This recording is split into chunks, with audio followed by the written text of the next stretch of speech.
Hello and welcome to the channel. My name is Annalisa and this is going to be a vacation vlog because my family and I are going to the beach. My family being just my mom, my dad, and I. It is 5.5 hours away, so I might film a little bit in the car to entertain myself. But I'm mostly going to be listening to audiobook and playing Breath of the Wild during the car ride, so hopefully I won't get too bored. I've had a weird last couple of days where I was super lethargic yesterday and pretty depressed, where nothing was making me feel happy, and everything felt pointless and worthless. So I laid in bed a lot that day because of the lethargy and not feeling like I had energy to do anything, let alone motivation, and then I wasn't able to sleep last night, probably because I slept during the day. So hopefully today I won't be too totally exhausted.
Okay, so we're here. I listened to some of Persuasion in the car, and also played Zelda some. I'm rereading Persuasion to kind of see if the representation of what could very easily be a invisible chronic illness is as bad as I thought, and as bad as the movie which I recently watched portrays it to be. And yes, it was quite bad. I'm about a third of the way into it. Yeah, this is in reference to Mary Musgrove. Mary Musgrove, which there is another chronically ill character who is written sympathetically, who has more outward symptoms, and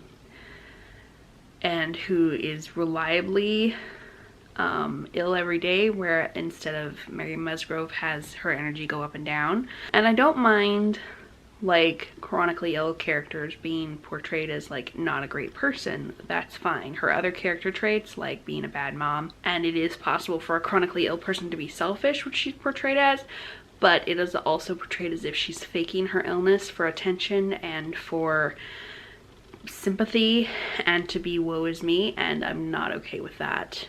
No matter anybody ever saying that someone is faking an illness rubs me really the wrong way. So I'm kind of doing a study of Jane Austen's books to see like how this presents in her other books, and if it presents in her other books. Examples I can think of off the top of my head that are shown a lot less are like Catherine de Bourgh's daughter being who would have been a great proficient on the piano if her health had allowed her. Is there anybody in Sense and Sensibility? I'm not sure. But I haven't, the only books that I haven't read are Mansfield Park and Emma, and so I'm also currently listening to Emma, and I just need to reread Sense and Sensibility and Pride and Prejudice and Persuasion, to like as well as reading those other ones for the first time to get a handle on how this presents in other books. Because yeah, sometimes she presents chronically ill people as like somebody to take care of, and sometimes she presents them as, what are you complaining about, stop it. which this also might depend on whether the person is rich or not. But I won't know that until I've finished my study. So we got to the beach, and I have not had the desire to put my feet in the surf since I was a kid because of the ick factor. There's like, tends to be gross things in it. But I wanted to today, so we did that today as soon as we got here and then checked into the hotel. We went out to the waves, which you have to cross a small river that's going into the ocean to get to not super busy part of the beach. So we did that, and I put my feet in the water and we walked in the water for quite a while, and it was actually less icky than it usually is. There was less, the surf was faster and there was less detritus in it that could get on me. So it was a very nice time. And we also saw a bunch of the big mouth. What are they called? They're the birds with the big scoopy mouth. There was one in Nemo, and they're huge, and we got fairly close to them. They were out fishing in the surf, and so that was cool to see them as well. Also, there were tons of dogs, so we did dog watching, which is like people watching, but for dogs. They were very cute. No footage because I'm too nervous to film other people's dogs. So also while I was in the car, I finished reading The Sea in Winter by Christine Day. This is from a set of books that I saw on Michelle's channel. Thor Wants Another Letter, I think is the name of it. This is from a particular press, or a particular, what are they called, like a run, that is all indigenous books. And so this one is about a 12-year-old Makah Piscataway girl who has been doing ballet and has had a dream of ballet, was planning to go all the way with ballet since she was like 3, and she's now 12, and she's torn her knee, I think her ACL, and she's in recovery right now, and she's going through grief because her friends are going on with their ballet careers, their ballet training, when which is a lot of pressure to put on a kid, but because of the way bodies work, you basically have to do it when you're young, and even then a lot of bodies can't handle it, such as this girl's. Sports is hard on your body. But anyway, so she's kind of grieving how her friends are going on in this path and she isn't, and her grades are suffering, and she's kind of experiencing a lot of the signs of anxiety and depression. And meanwhile, she's going on a vacation with her family. They're living in Seattle, and they go across Puget Sound to the Olympic Peninsula and kind of go around the top of the Olympic Peninsula. It's really precious. She lost her dad, I think she was just a baby. He was a soldier in Afghanistan, and now her mom has remarried to a really sweet man, and they have another kid, and so it's like a blended family, and stuff about that is really sweet. And overall it's a really sweet story, but quite melancholy, so it took me several days to read, even though it's middle grade, which those I read fairly quickly because they have, you know, larger print and tend to be shorter. This one's about 230 pages. So yeah, it's a very sweet story and I highly recommend it. 4.5 stars. Hey, it's Monday morning. I went for a little walk after breakfast down on the beach. It was very nice. I also read some, and I've just finished Thickerella by Tanzania Glover. It was fairly enjoyable. The writing was a bit difficult because there were a lot of run-on sentences that didn't have commas in them, so my brain had to like process the whole sentence at once instead of breaking it down into pieces. But other than that, I enjoyed it quite a bit. It had a very sweet hero who I liked a lot, and he's a barbershop owner and she is a digital artist, I think. What's it called? she designs art and stuff for her company, and they like to like promote things and stuff like that. And she's also working on becoming a clothes designer. That's a dream she has, to start a shop with a friend of hers who does the actual sewing and the creating, the physical item. Like Cinderella, our main character had a very difficult family life where she was the rejected one, and her brother, just because he was a boy, got all of the praise and attention, and never had to do any chores and stuff like that. And it's about her coming out of that and making her own way out, and also because of this new relationship, realizing that she does people who actually love her will actually treat her way better than that, and so she can let go of those old family relationships to go into being supported by her friends and her new chosen family. So yeah, that was pretty enjoyable. I'm also currently reading Spectrums, which is a collection of works by fairly short little essay type works, sometimes poems, by trans autistic people. So they're both on the trans spectrum and on the autistic spectrum. Hence the name. So I'm really enjoying it. It's quite emotional. I'm about 29% of the way through, and I've been working on it for like a week and a half. So I'm like reading 1 or 2 entries a day, and yeah, they're very sweet, they're very emotional, they are eye-opening, because I've read a limited number of works by trans people versus the number of works I've read by cis people, and also really comforting and familiar as they talk about their autistic experience, and so I really enjoy it. It was recommended to me by Say Kevi. So yeah, I'm really happy to be reading that. And my earrings, you might notice, they're both shells. One is facing this way, one is facing this way. It's because I have 2 pairs that I made, and while I was packing for the trip, I accidentally grabbed one from each pair instead of them from the same pair. But they match this dress so well that I'm just gonna keep wearing them, because most people won't see both sides at once anyway, and I can just pretend that they're supposed to look like that. That's a cool name, Slumgullion. It's just... Don't forget the bread.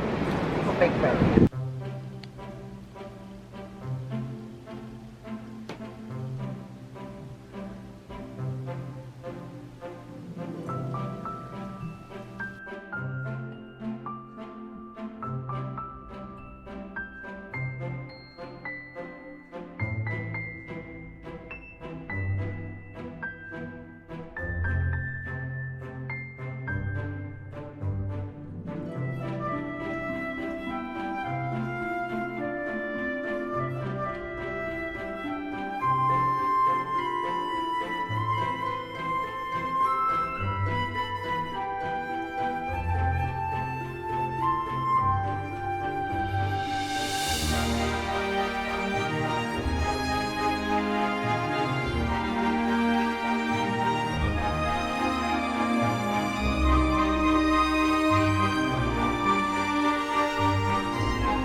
Okay, so today, Tuesday, I decided to get involved in figuring out where I stand with the Reddit Fantasy Bingo for this year, and I'm actually doing pretty good. I've read like 2/3 of the books that I would need to fill all the prompts.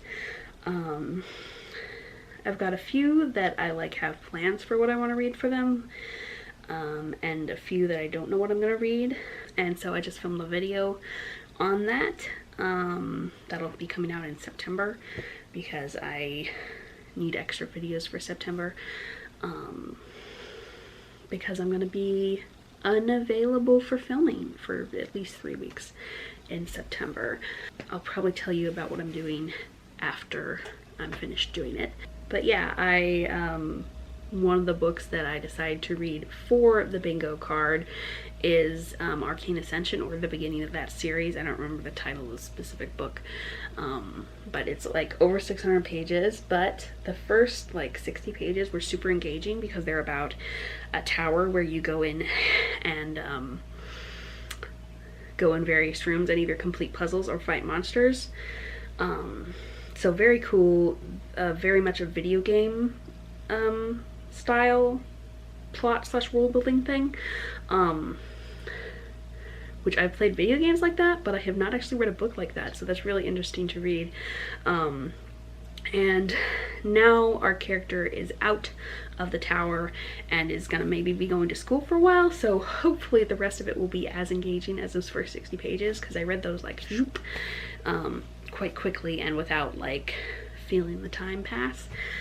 So hopefully that continues. I read a couple more entries in the Spectrums book.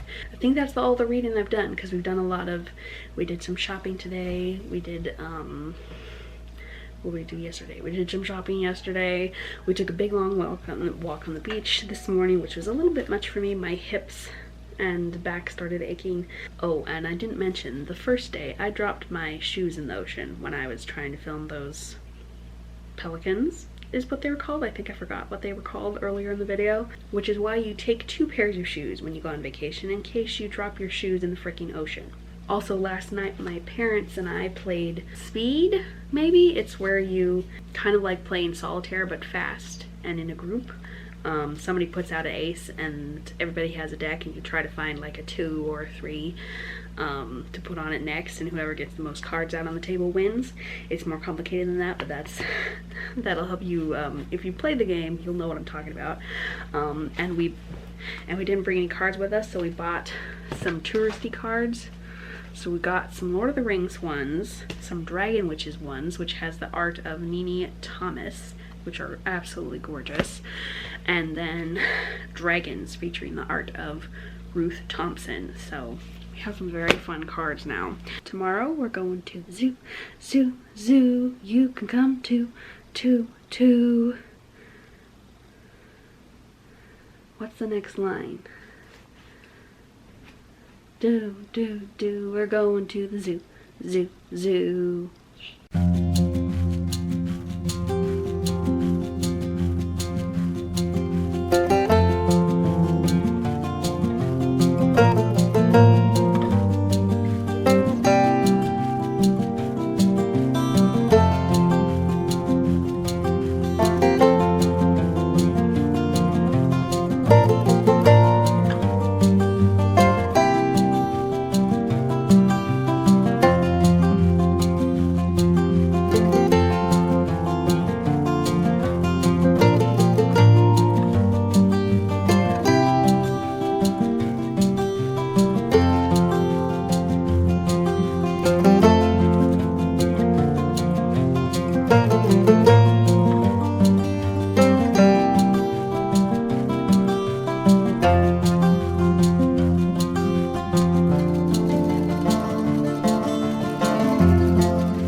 So it's Thursday. The zoo was really nice yesterday.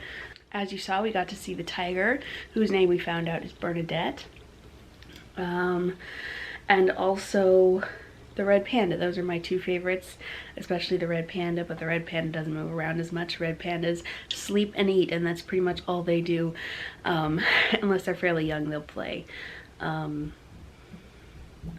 And to see playing videos, you have to go on Twitter and follow several zookeepers, because they will post videos of red pandas, and I've seen several of those and I really enjoy them. They have the cutest faces and they're just so adorable. But I got to see this one about 5 feet away from me sleeping, with his ear occasionally twitching. So cute. And also we got to see the polar bear have a very nice time getting sprayed with mist. He was just in bliss. It was so cute. And then on Monday I got a bad sunburn. Remember I was wearing that V-neck pink thing? It has a V in the back as well, and my hair blocked half of it, but on the other half. And so that's been bothering me all week, but finally now I think it's healing. It didn't bother me much last night. I've been putting aloe vera on it. And last night we went out and sat at the beach near sunset at about 7:30 and read for a while. So I read Anyeka and the Academy of the Sun. Got like 80 pages in and I'm really enjoying it. This one could also count instead of Akata Woman for set in Africa, because during the first third they moved from the UK to Nigeria. But I'll probably still read Akata Woman anyway. But so far I'm really enjoying it. It's really interesting. I love the whole magic hair thing. I got interrupted earlier, but I really enjoyed so far Anyeka. There's some mystery because her father is missing, has been missing since she was very little, and someone told her mother to run away after he disappeared, so she did and took her daughter to the UK. But now, because her powers have emerged, and her dad had powers, they've gone back to Nigeria to try to find her dad and figure out where her powers are from and like how to like train her powers so they don't get out of control. And that's also where the Academy of the Sun comes in, because it's a whole academy of people with similar powers. Then I finished Nothing But the Wolf in Me by Nikki Clark. So this is the same author who writes the Like a Lover's series, those alien romances I've been reading. And it's a werewolf one, and I really like werewolves, and this is specifically is one where the person is fully human and they turn into fully a wolf. Not an anthropomorphic thing, which is my favorite kind of werewolves. This does have a little bit of the fated mate thing where for the guy, he has a dream that this is his special person, and so he gets dedicated to her right away, but she doesn't have the same experience, so he has to woo her, which isn't my favorite, but is very common in werewolf romances. So if I want werewolves, I kind of have to read these. But I really enjoyed the process of their relationship, because she knew him first as the wolf, and she took care of him and like healed him after he had a bullet in him. And so he was her nice big fluffy dog for a while, and that was really cute. And then I really liked her background. She used to be an enforcer for a half-brother of hers, and so she's like really skilled martial arts and marksmanship wise, and so they're both really tough. I really liked both of them being kind of warriors. That was fun. And she also has a sister, and he has a best friend who's a wolf. But yeah, fairly enjoyable. And there's a second one in the series that I think I'm interested in, so we'll see how that goes. I'm currently doing the subtitles for my videos that I have planned ahead for September. My August wrap-up will probably be the last thing that's filmed pretty close to when I put it out. That'll come out the first week or so of September, and then the next 3 will be planned ahead videos, and then I'll do some kind of wrap-up in the beginning of October of what I read in September, and possibly the stuff that I did in September. They're all fairly short videos, like 10 to 13 minutes, so the subtitles aren't too much work, but I'm also watching Longmire while I do them. So when I do subtitles, I tend to either do it when my family is watching TV at night, or during the day by myself. I watch some show that we aren't currently watching together, and do them while I listen to that, and that helps it go faster.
Okay, so I finished another book.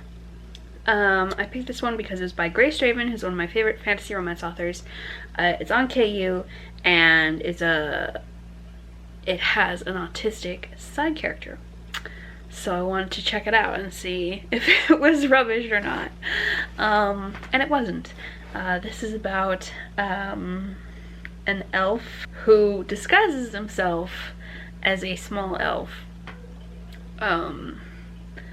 But a Sunday's Child is someone who can see through glamours, and she sees through his glamour and sees him with St. Nicholas at Christmas one time, and then she grows up and he's immortal, so he's the same age, and he meets her when she is a curator at a museum, and he's a preparator at a museum because he works during the year when he's not helping St. Nicholas. She has an autistic son who's about 10, and he is mostly non-speaking, but speaks a little bit, and he uses an AAC device occasionally. We didn't really see that, we just heard about it. I really liked the possible link between being a Sunday's Child and being autistic, because autism runs in families.